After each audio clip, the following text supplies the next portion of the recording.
action let's go 저 건물을 찾으러 Selamat siang, kami dari kelompok 2. Di sini kami akan mempresentasikan SRS dan SDD untuk Marketplace Kucadi. Saya Claudia Lete Kamalera. Saya Desa Natalia. Saya Hermani Kusumo Suryo Prasetyo. Saya Tio Wisnu Gamaliel Sabta Utama. Baik, saya akan menjelaskan bagian pendahuluan. Apa itu Kucadi? Kucadi adalah platform e-commerce D2C direct to consumer berbasis web yang menjual produk furnitur premium dan alat olahraga berdimensi besar secara langsung dari brand ke konsumen akhir tanpa perantara. Berikut ini ada 4 fitur utamanya. 1. Katalog produk, di mana pengguna bisa membrowsing dan pencarian produk dengan spesifikasi fisik. Yang kedua, checkout dan bayar. Integrasi mid-range QRIS dan virtual account. Yang ketiga, kunci stok selama 30 menit, mencegah overselling saat checkout berlangsung. Dan yang terakhir, klaim garansi, upload video unboxing untuk produk rusak pengiriman. Selanjutnya, ruang lingkup dan fungsi produk.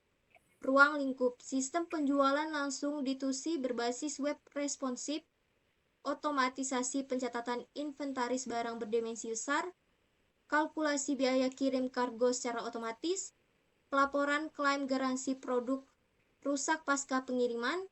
Framework yang digunakan yaitu Laravel dan RDBMS MySQL. Fungsi utama produk, e-commerce katalog, tampilan produk estetik dan spesifikasi, manajemen checkout, alur belanja hingga penerbitan invoice, otomatisasi kunci stok, cegah overselling saat checkout, dan yang terakhir klaim garansi digital, pelaporan via upload video unboxing. Lalu selanjutnya,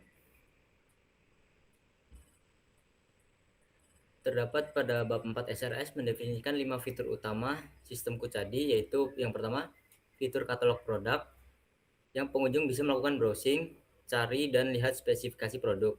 Lalu yang kedua ada fitur checkout, saat pelanggan klik bayar, stok langsung dikunci 30 menit. Lalu yang ketiga ada fitur klaim garansi, pelanggan bisa upload video unboxing kalau barang rusak saat pengiriman dan bisa melakukan validasi ke admin untuk melakukan klaim garansi. Lalu yang keempat ada inventory real time, stok selalu akurat dan ada proteksi kalau 2 orang beli produk secara saat bersamaan. Lalu yang kelima ada dashboard analisis, admin bisa lihat grafik penjualan, pendapatan dan ekspor laporan. Lalu slide selanjutnya pada antarmuka dan non fungsional, di bab 3 menjelaskan bagaimana sistem terhubung keluar. Terdapat antarmuka UI, tampilan grid responsif, lalu ada hardware untuk butuh server VPS dan kamera pelanggan untuk upload video klaim. Lalu ada API dengan menggunakan mid-range untuk pembayaran, lalu ada raja ongkir untuk hitung pembayaran ongkir. Komunikasi, semua data lewat HTTPS, notifikasi stroke lewat SMTP email. Lalu non-fungsional, pada performa ongkir muncul perkiraan kurang dari 2 detik. Lalu keamanan, password disimpan pakai bcrypt, ada rollback otomatis kalau koneksi putus di tengah transaksi. Lalu keandalan uptime 99,5% per bulan. Lalu aturan bisnis terpenting, transaksi yang sudah terbayarkan bersifat final, pembeli tidak bisa membatalkan pesanan.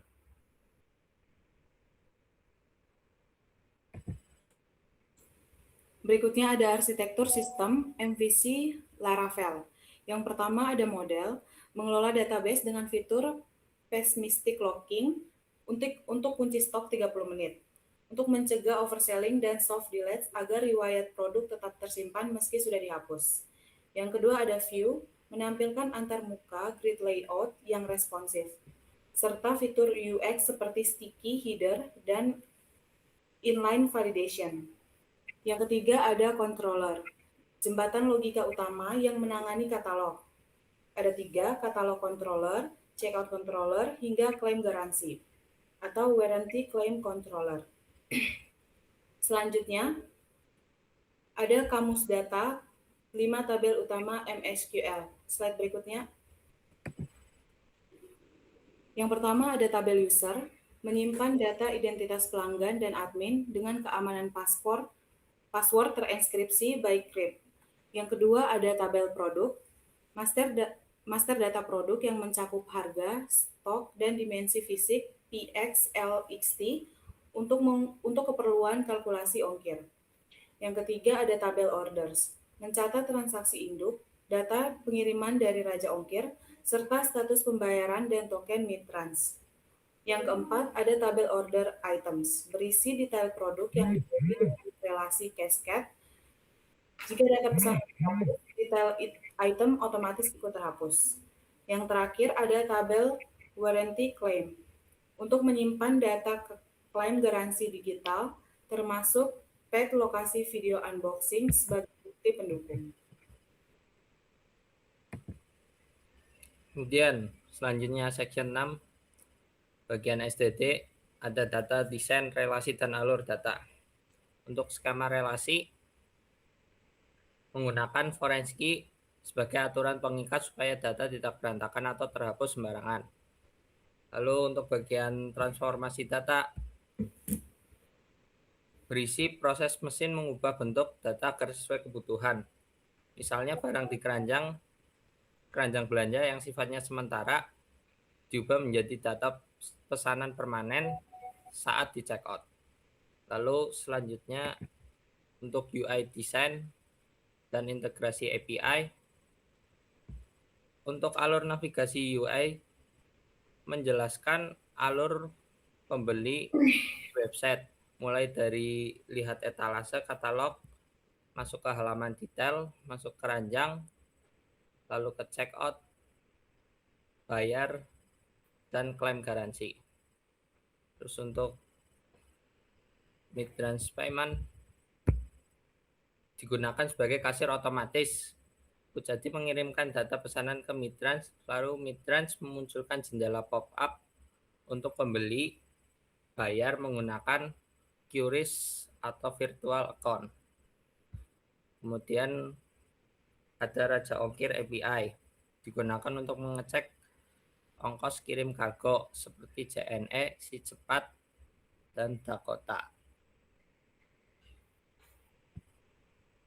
Lalu selanjutnya kesimpulan. Selanjutnya yaitu bagian kesimpulan.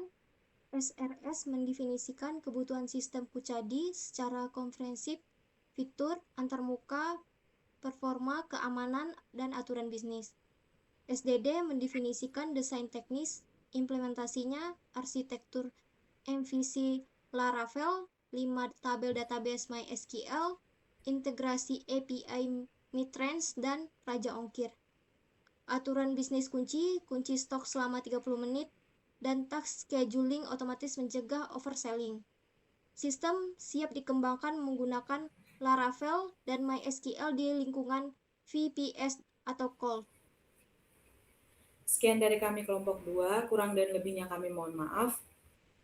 Kalau ada yang ingin bertanya, silakan di komen di kolom komentar. Terima kasih.